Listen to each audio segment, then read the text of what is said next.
Okay, thanks for giving me the opportunity. The students, I think we are all students, even if we are academics and advanced academics, and part of whatever we do in academia is trying to think. At least that's the one very important part. It's about thinking, it's about knowledge, of course, but then the question is, what is really this knowledge we have? If we would know it, we wouldn't have to research it, as Mr. Einstein said. But we have to figure out. We have to figure out actually the questions, and sometimes we see them, or we see certain hints on questions, on answers. I saw actually just Judith's qualification for Asia. Making the wave, which is very common in China as a form of addressing people, and at the same time it is swapping over, if you want, to Europe.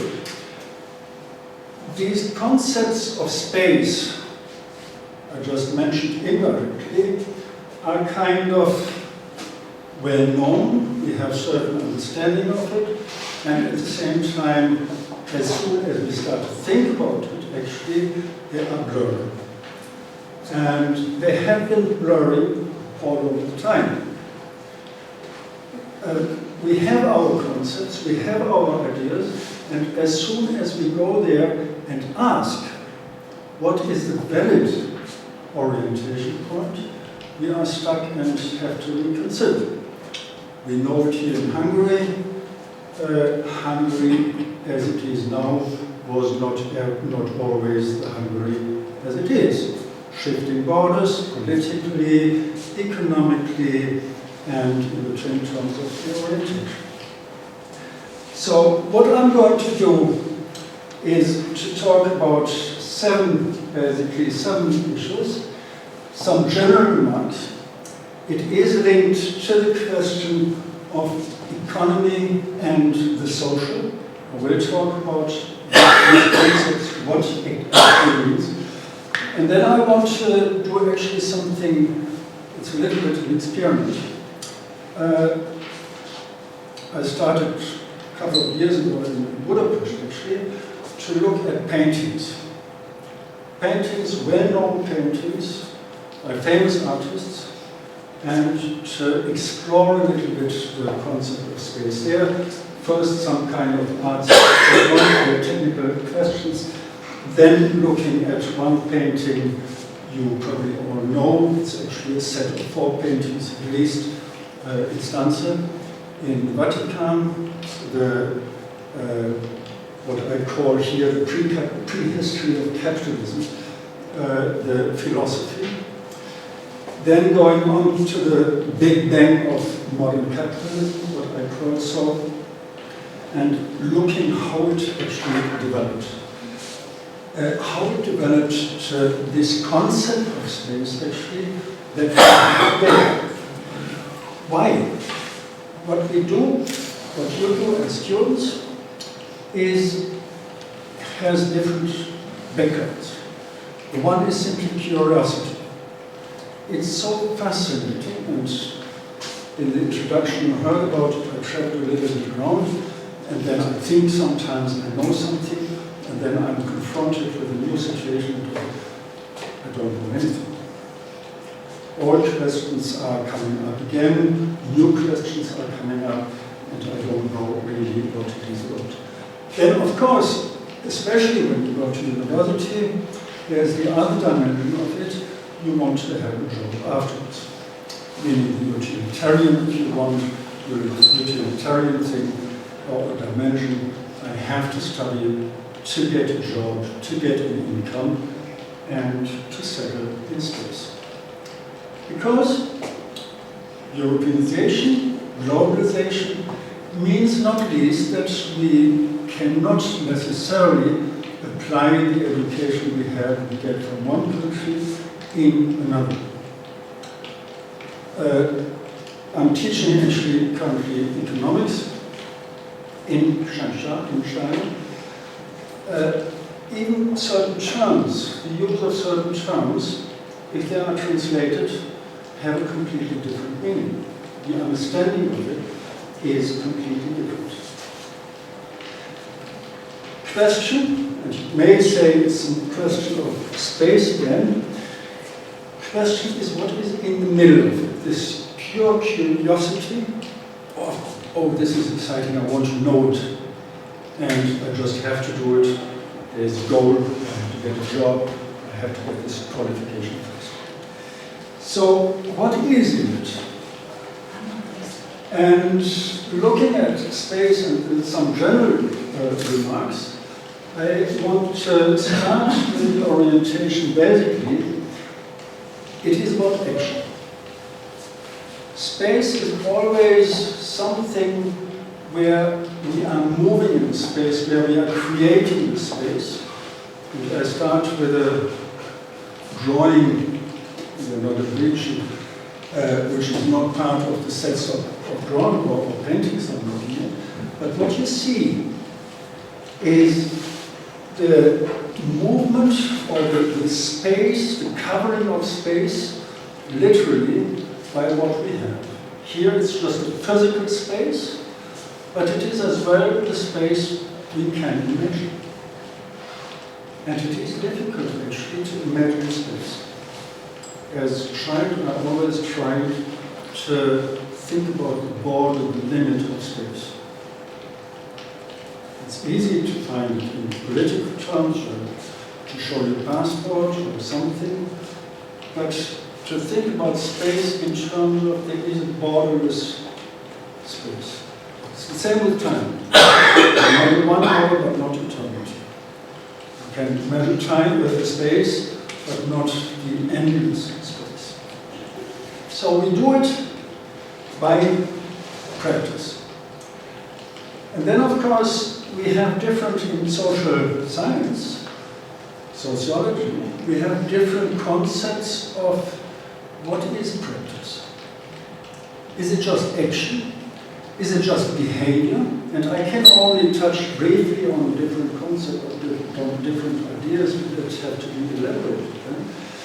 But when we usually think about practice, it's again something clear. When we think a little bit deeper, we have at least the first instance is practice, doing something, behavior, doing something, and action, doing something. Completely different things. And so certainly we have then, for instance, communicative action, Herrmann's Frankfurt School, thinking about, and actually not only them, but Niklas Luhmann, for instance, as well, system theory, action, practice is about communication. That's what we all do, or try to do. Sometimes there's miscommunication, sometimes we think the other knows exactly what we think we say, but it's not only about words. The context, the reach, if you want, is a different one. There is somebody, now I should be able to pronounce it, probably I just use the English version of George Lucas, Georgi, I think, who came from Hungary, and he developed actually what is frequently called a philosophy of praxis, and he writes it explicitly in place, of something that is a very particular way of a process actively shaping and reshaping, permanently reshaping the conditions in which we act. So space comes again into play, that it is about we are interacting with other people, and we are interacting within a specific environment. Often forgotten. And what he does as well, he divides or he distinguishes different levels of being, different levels of existence. Simply the material, organic existence or being, then the organic life, what he calls the organic life, and then the social reality. This is in sociology increasingly relevant under the heading of relationality. It was a concept actually developed in social science more or less recently over the last 10, 20 years, that we cannot simply reduce things on relations. One relates to another in a mechanical way. But this concept of relationality as a matter of permanently reshaping space and reshaping relationships. It's fundamentally different and very difficult to understand actually. So studying takes time as well in terms of developing this mindset of understanding we do not have simple mechanical dimensions of one is happening, this is the cause of something else. Marxism, actually both Lukács and the Frankfurt School, leaning towards it, linking towards it in different ways, actually said at the center we have a space that is created by economic action, meaning by production. We produce and reproduce our daily life, and we do it in a specific way, not simply as we usually understand it in economics, but in a wider understanding of exactly creating the conditions under which we live. So I come briefly a little bit further to this, and of course the core of this relationship is the matter of producing goods by labor, by work. We have to produce something to be able to live. Very, very basic concept. At the same time, we often forget, I think, what is really involved. In our society, I could make a little joke and say since 1890, when economic thinking changed fundamentally, it was just the production of goods, of commodities to the market, and that's it. But we produce with this as well the relationships. How do we produce? How do we engage with others? In sociology, you would have different concepts there, like division of labor, for instance. Not only, as Adam Smith wrote about it, in terms of the production of the needle, of the pin. It's an amazing thing, how complicated it is. It's little tiny things. But one cuts the wire and it's going on. I think it's about 17 different acts of production. But what does it mean? Think about it. What does it mean if you cut it off? If you just cut off one thing? If you develop it on your own, in your own way? Can you do it actually? Or do you need interaction with others? Where does it start? And of course there are different ways of interpreting it. Meaning you can say, I need a boss who decides this is what you do.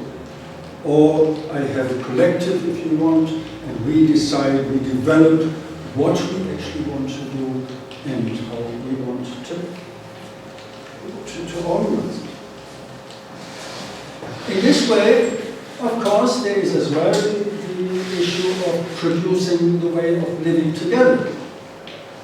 Families, the traditional family role was very much about division of labor. One gets out, gets the money in, and the other doesn't do anything. And I say, for a very specific reason, doesn't do anything, because in modern economics, it would be considered as not doing anything.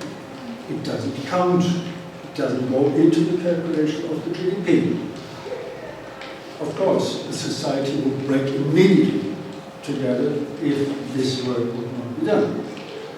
Again, question, how do we do it?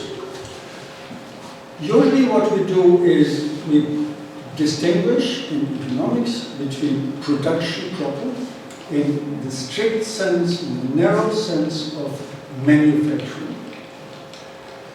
Then we have the consumption with two dimensions. The one is the best known consumption. We go into the shop and buy something, a CD, and enjoy the music afterwards. We go into the theater, into the concert hall, we consume the music. At the same time, what we do is much more. We produce as well, or we consume as well in a productive sense. The things we use, actually we can stay and go on there. If we consume music, it produces ourselves. It produces our relaxation. And of course, in the simple productive process, many of it, what do? You consume timber, you consume raw material, and transform it into something else that then may be consumed at a later stage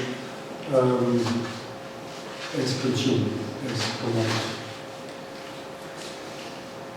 Distribution is something else, because there's always, in space, in social dimensions, in time, distribution taking place. It's not having one thing here and transforming it here, it is a matter going into the other process. And finally you come to this exchange process, which is very common to us. Again, we go into the shop, we pay, and we get the good out. Now, all these things are very complex, and this is where studying means you have to get the knowledge, you have to get the knowledge of different concepts, and I introduce here something of the so-called French regulations school that actually started with the accumulation regime and the mode of regulation. Saying, and these are the three major forms, the three core points, it is about accumulation in producing wealth. But it is as well for a society, for an economy, and this refers originally to the capitalist economy, it is about producing goods and at the same time producing ways or maintaining ways of consumption. We have mass production. Maybe I should say we have had mass production, because today we do not have to the same extent mass production, but we have individualized products. You don't go into the shop, you don't have to go into the shop and buy a computer, this and that. But you can say, I want a computer, but I want these specifications. It's a different way of producing and of consuming. And then you have a certain mode of regulation, they say, where it always requires a political and a juridical, legal framework how to deal with it. You have your right as a consumer to buy this product and warranty issues. If you work for a company, you have the right as well that certain conditions are provided. And then I added living mode of life, as this is how we live these concepts. This is predominantly in sociology what we are dealing with. And from there, we have different concepts, something to learn about, different concepts of society and different images of the human being. You may have heard the Aristotelian zoa politikon, the political being, whatever it means, because it is difficult to understand Aristotle on this. If it's a social being or if it's a political being. You have the Homo economicus, later then, much later, and this is what we deal with today usually. This is the person who only thinks in economic terms, rational behavior in the strict sense of making profit, making gain. I come back later to the gain. Then you have the organization society, Daniel Bell, and you have the information society today, the knowledge society. All these different concepts are looking at certain issues that are important. In a certain time, or at a certain time, in a certain space. I live currently in China, and if I see what's going on there, I sometimes jokingly say I'm coming to Europe, I'm coming from the future. People buying anything, via internet. A friend of mine sends me oranges from Shanghai, ordered via internet to Chicago. Because she thinks I'm starving. I'm Chinese. But the idea of buying it via internet is kind of interesting concept of changing what we actually do. So another concept to analyze this is coming from social quality. The idea there are two fundamental tensions. The one is between biographical processes, meaning this is how we develop, but I do it in the framework of a society. Every child already develops within the framework of its society. Try to learn Chinese and then you know what I'm talking about. It's not simply something you can easily do. You have to grow into not just a different language, but a different way of constructing a language. You start with about 1,000 characters that you can say, no, I can read. Europeans start with combining about 27 letters, different from languages, language, but not much. You start with 27, about 27 letters, combining them, and you can read them. This is a completely different concept. Again, it is about practice, and the other tension is actually what we do within our communities, with peers, within the group of students, within the group of lecturers, within the group of university communities, and then you have a society. A highly regulated system, institutions, and you have to follow the rules. There are usually ways around it. This is what you sort out in the communities. And there are always ways around it, not only in Hungary, not only in China, not only in Italy, wherever you go. You have to know these rules. You cannot learn these rules, you learn them during the process of personal biographical development.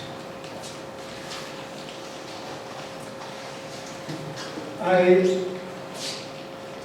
want to come then with this to some issues really about technicalities.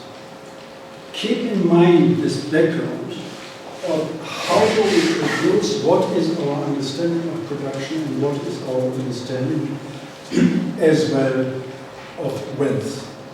Why do we do it? It's just about having more, producing more, or is it about communities? Is it about how we live together, or what actually plays in? Some technicalities. Any idea what this is? Small. I don't. I thought, when I saw it first, I thought it's amazing that it's a dog. But the first thing is you don't see, you just see black and white distributed unevenly. You can have it, but you have to do something with space. Because my perspective is It may be, and this is another technical issue on space, that it actually was due to your location. Because another issue of perspective is simply where are we standing in the room, confronting something. We see things differently. This is a very technical issue of doing it. This is a less technical issue and much more amazing. Have a look at this.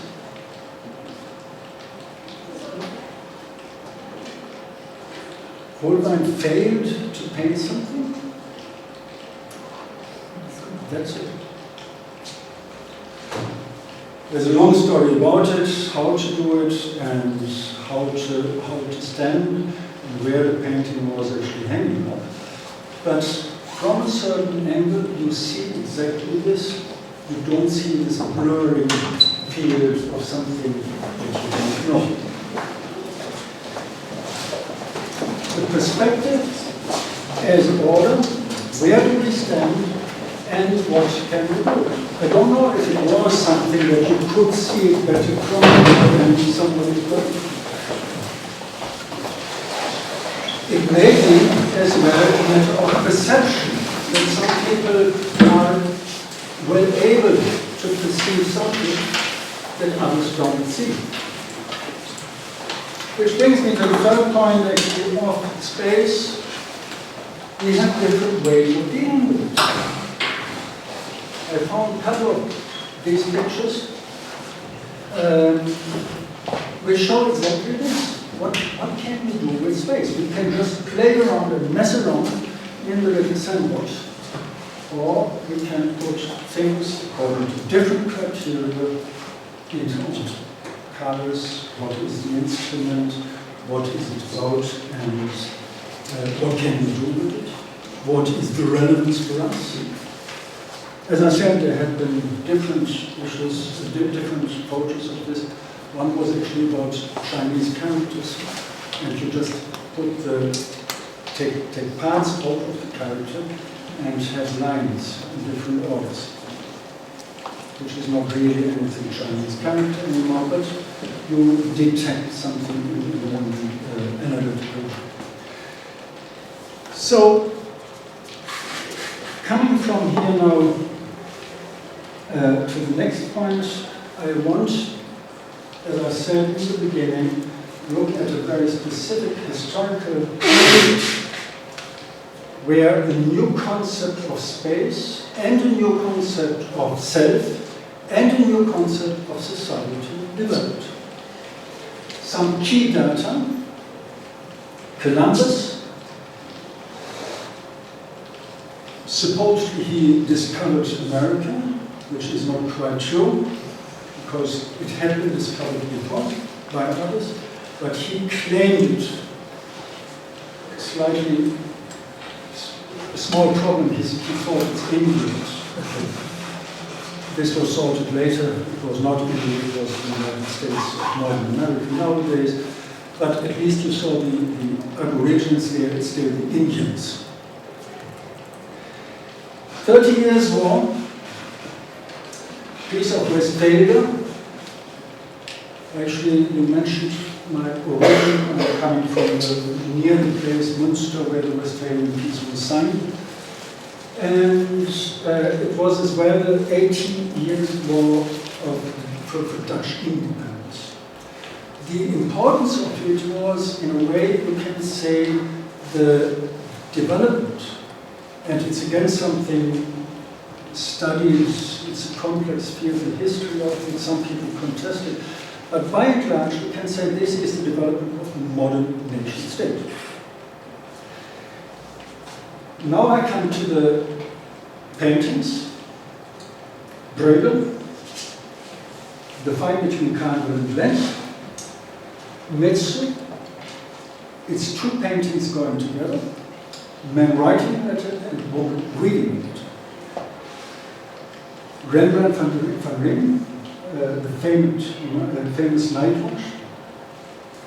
And there is a small error in the slide, let's again, should be before, but then at the end I have Mr. Robinson Crusoe there. Is something or somebody in the novel that exactly is what I Rembrandt I have here. Okay.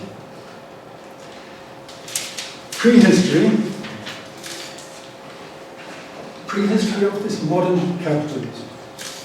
And I'm very cautious about it. These are contested terms we use. Is it already capitalism? Was it finance capitalism? What is called the Renaissance. The Renaissance as expression of wealth in Europe. I live in Rome, kind of neighboring city is Florence. If you go there, if you see the wealth, it's amazing. Even today, it's just amazing what you see. In terms of cultural wealth and in terms of the palazzi. Everything is a palazzo. Real palaces. Of course, we don't see what had been pushed outside. We don't see other parts of the Renaissance. And the Renaissance was not only the wealth, but you can interpret it as well as a crisis. The old system didn't work anymore. There was the need for reconsidering where are we? Actually, in terms of who are we? There are many data I could add. Galileo Galilei, Copernicus. Imagine what it means. There's actually a title of a book, The World is Flat. Imagine somebody shows you today and proves the world is flat.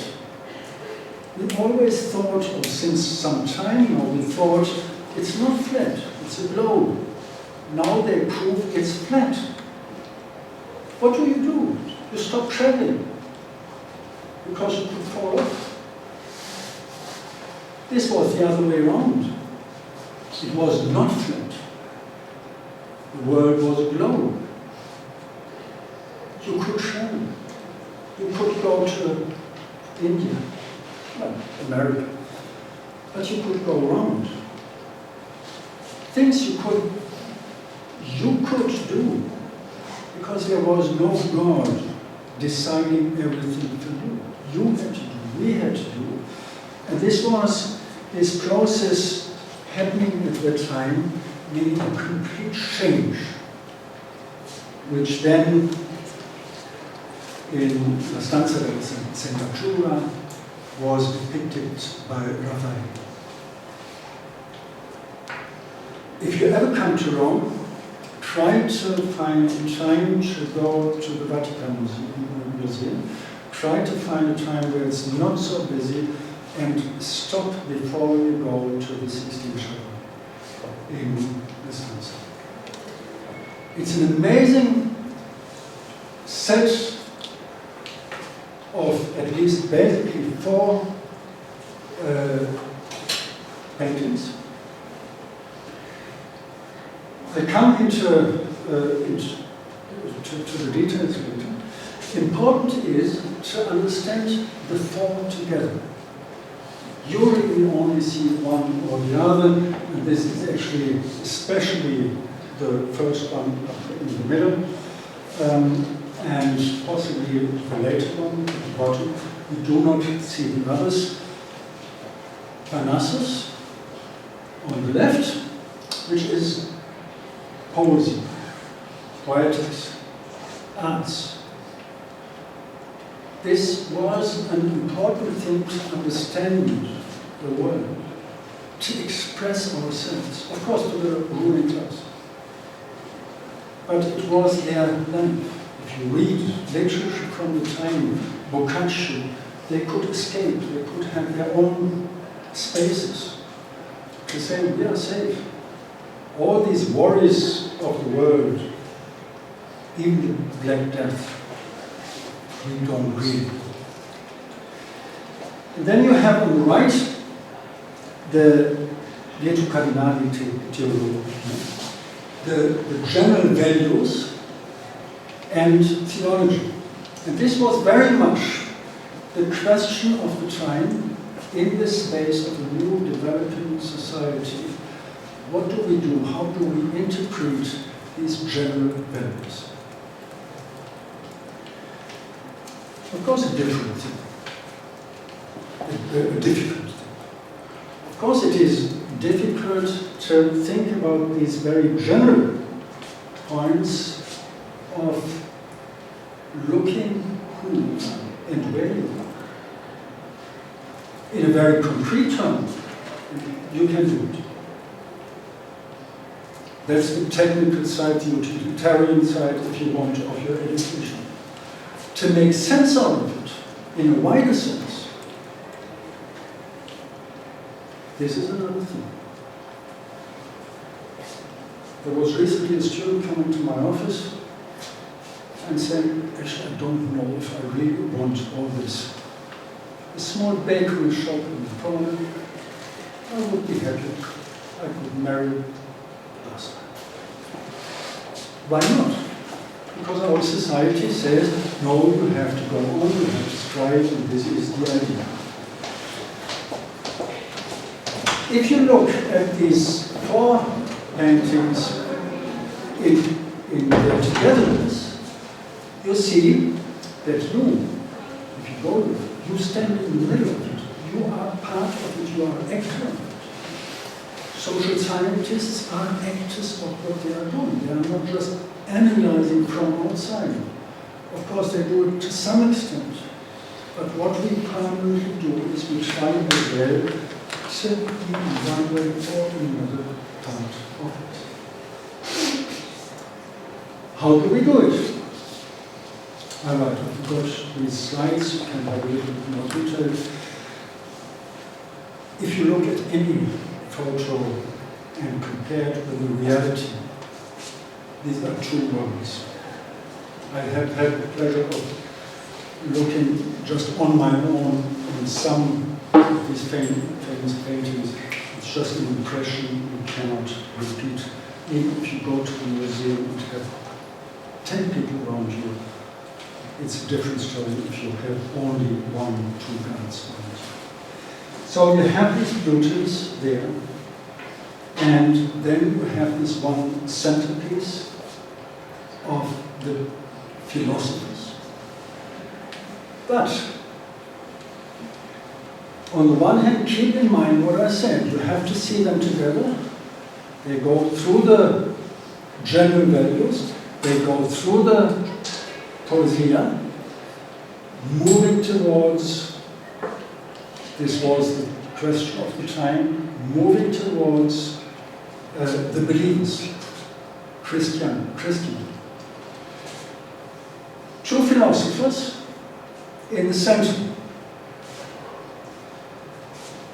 Aristotle, the pragmatist. Right, the pragmatist. Plato, the idealist. Different concepts of how we approach the world. Are we bound to the reality, pragmatic solutions, like Aristotle proposes? Or are we moving in this global, not to grasp space of ideals, of imaginations?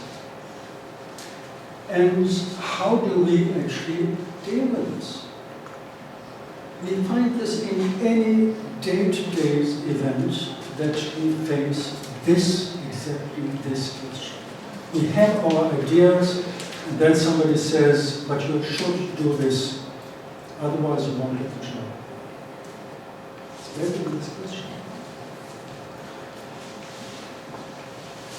You may say, the reply, okay, I don't get the job, but I have my principles. So what seems to be a very abstract thing is something that is very concrete in day-to-day life. Why I said this, and why I said as well, it is the decision of the time of we are, everybody of us as individual is responsible, is something you find actually in architecture. I won't show you anything of architecture now, but you find a shift in architecture, in sculptures, towards the freestanding. You still find the pillars, but they have not been really important. They have not been carrying pillars. They have been just there to make things nice. David, the leader, was the first freestanding statue. Since a long, long time. They have had them in the ancient times. They forgot about it. And now they started to build again. This is, as I said, where it moves to, because the Times still maintained the belief as central issue. Central, even taking it out into this idealized world. If you compare these two, you see the difference. You still have the world as foundation, but at the same time it's kind of disappearing to a higher level. Different ways of reading painting. It's actually quite interesting what you can read and what you can read into it. You may have doubts. There is one reading of looking at it as 10 pillars of knowledge. So this is what you do during your studies, and hopefully you do it and don't study just one pillar. 10 pillars of knowledge, super phenomena, what it is about, and combining them in different ways. So I won't go into detail, but at least it gives you an idea of the different ways of belonging together. If you go actually into the painting, into details, into details, you see the different philosophies sitting around, being linked to the different dimensions of knowledge. Then, of course, the other idea in terms of space, and this is as well very important for our daily way of thinking, we focus on something. This is the only thing that is relevant. This is the center. Usually it's the center, it's the vanishing point of the us. And this is what we do in our daily life. Aren't we always looking for some, concentrating on something, concentrating on finishing our PhD thesis, concentrating on doing our habilitation, concentrating on enjoying our life during the weekend, if we have time, we don't have to write on the PhD or whatsoever. This is the focus, and this is the focus as well of looking of what we see. It's amazing how easy it is to distract our attention from something and just to focus it on something else, which may be valuable, which may be pretty useless. Modern information technology is the most exciting thing to distract us from useful things. We start on a website, we look for something, and we end up 10 hours later. Actually, what did I want to do? We found different things. Or we divide it in different ways of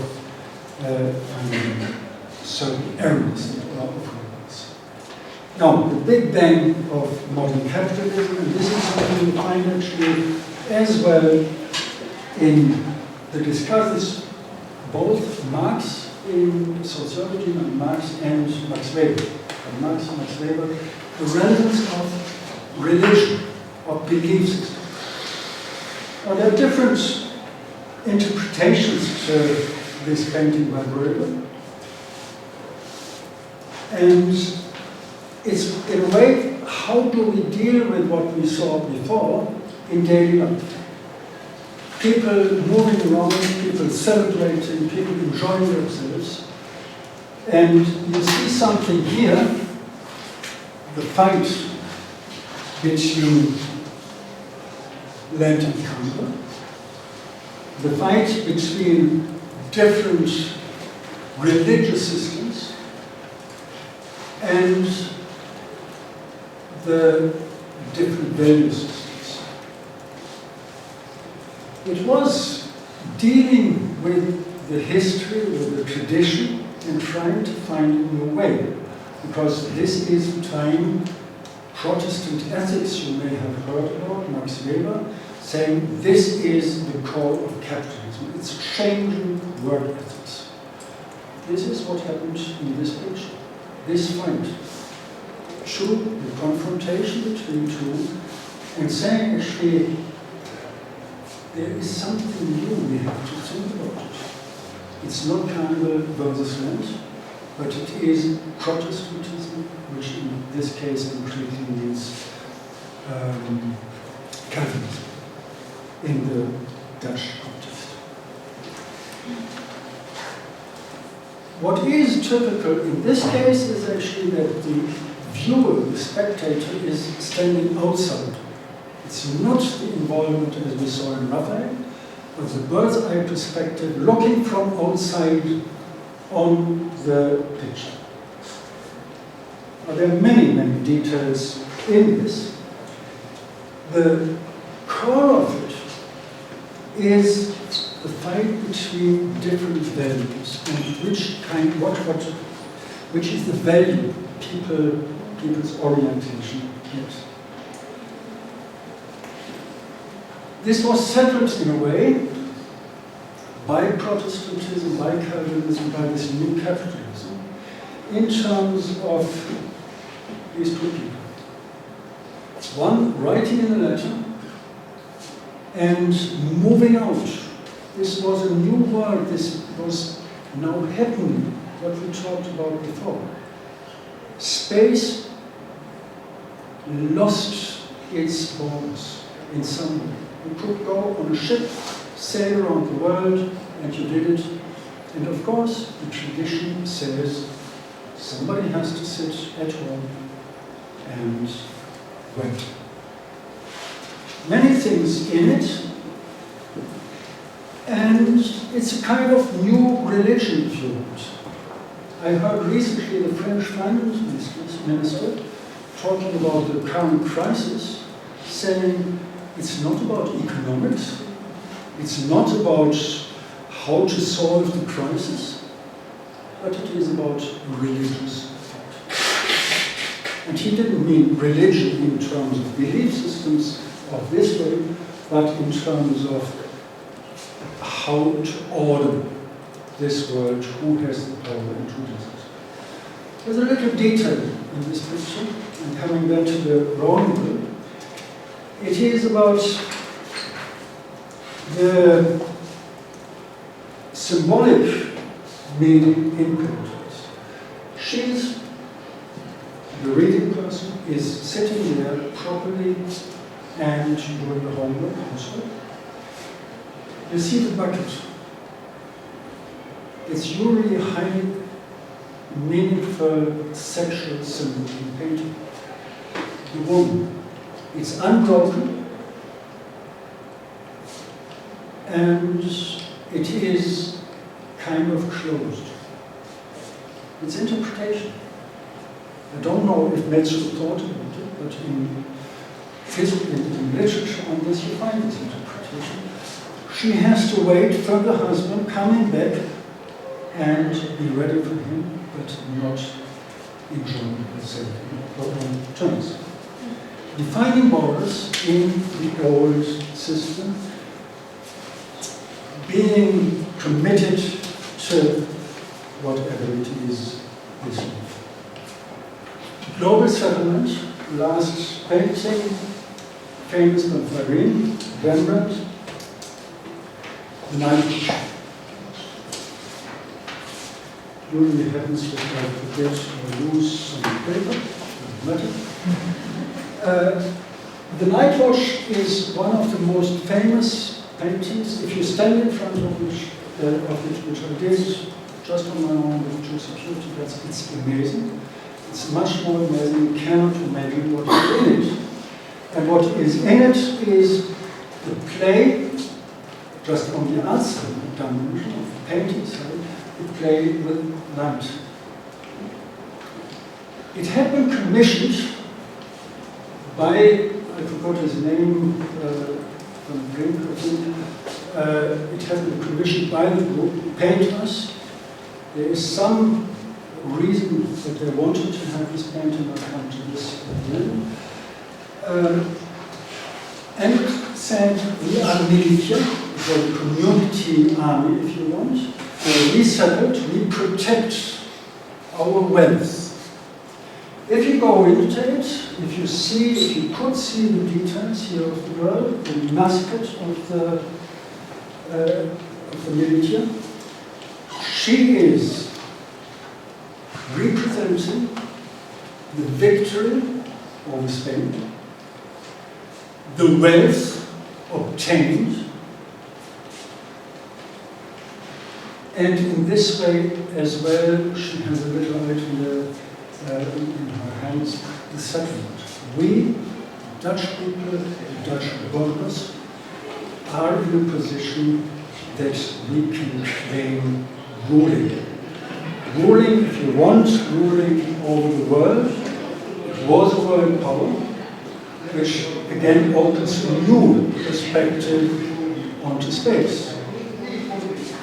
As I said, I come back to the, and I have to close now as well, I come back to one tiny thing. In the beginning I said it's about thinking. And think about the reason that it had been commissioned. The reason, one of the reasons, was supposedly that the French king visited the Netherlands. The French king was born Medici. And Medici had been a decisive power during the Renaissance, building up this capitalism which came with some kind of settlement. Thinking, what happens today? I wrote the book, one title was New Principles. I'm wondering, if we go to a new development of space, globalization, openness, exploring in a positive way new dimensions, or are we going kind of back to some kind of principles that allow rulers, new rulers, to determine basically where we are. At the end, Seaport painting where you see again how we can think, how it helps us possibly to think about a new world order. Just dividing space. This is what science is about, what social science is about. Define different models, look at them, can you apply them. You don't have to apply them, sometimes they are not applicable. So I thank you for your attention. I hope you enjoyed it.